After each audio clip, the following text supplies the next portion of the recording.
अस्सलाम वालेकुम नाज़रीन। सऊदी अरब की मईशत भी क्या वाकई क्रैश कर गई है? इस वीडियो को एंड तक देखिएगा। जरा सोचिए, अगर किसी मुल्क की ताकत सिर्फ उसके तेल पर खड़ी हो और अचानक वो तेल खुद ही पीछे हटने लगे तो क्या होगा? यही सवाल आज सऊदी अरब के मुस्तकबिल पर उठाया जा रहा है और इसी वजह से दुनिया भर के मुआशी माहिरीन एक नई तब्दीली की बात कर रहे हैं। इस वीडियो को एंड तक जरूर देखिएगा। नाज़रीन, हालिया बरसों में सऊदी अरब ने खुद ये इशारा दिया कि वो तेल की पैदावार पर पहले जैसा डिपेंडेंट नहीं होना चाहता। तेल की प्रोडक्शन में कमी, रिफाइनिंग के फैसले और मईशत को ऑल्टरनेटिव सोर्सेज की तरफ लेकर जाना बज़ाहिर एक विजन लगता है, लेकिन इसके असरात फौरी और गहरे हो सकते हैं, क्योंकि हकीकत यह है कि आज भी सऊदी अरब का बड़ा हिस्सा तेल की इनकम के साथ जुड़ा हुआ है और जैसे ही सप्लाई कम होती है करेंसी पर दबाव आना शुरू हो जाता है। और दूसरी तरफ आलमी ताकतों का खेल भी खामोश नहीं बैठा।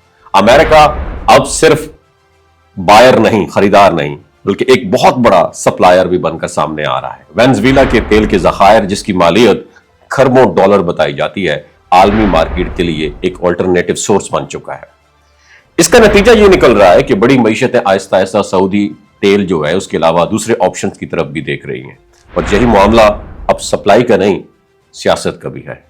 अगर कोई मुल्क अमरीकी पॉलिसी के खिलाफ जाकर मखसूस ममालिक से तेल खरीदता है तो उससे फिर टैरिफ, पाबंदियों और मुआशी दबाव का सामना करना पड़ सकता है। और यही वजह है कि कई ममालिक, जिनमें एशिया की बड़ी मईशतें भी शामिल है, मोहतात होकर फैसले कर रही हैं।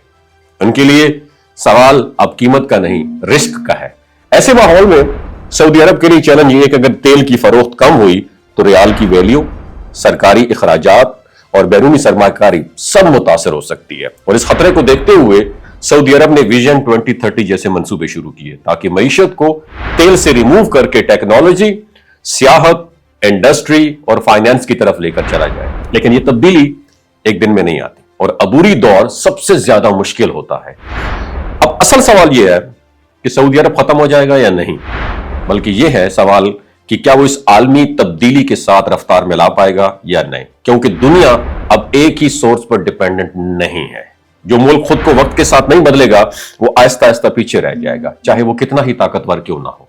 और यही वजह है कि आज सऊदी अरब का नाम सिर्फ तेल के लिए नहीं बल्कि एक बड़े मुआशी इम्तिहान के लिए भी लिया जा रहा है। आने वाले चंद साल ये डिसाइड करेंगे कि ये मुल्क इस दबाव को अपॉर्चुनिटीज में कन्वर्ट कर पाता है कि नहीं, या आलमी ताकतों के खेल में सबसे ज्यादा नुकसान उठाने वालों में शामिल होता है। ये तो वक्त ही बताएगा। आपकी क्या राय है, मुझे कमेंट सेक्शन में जरूर बताइएगा। शुक्रिया।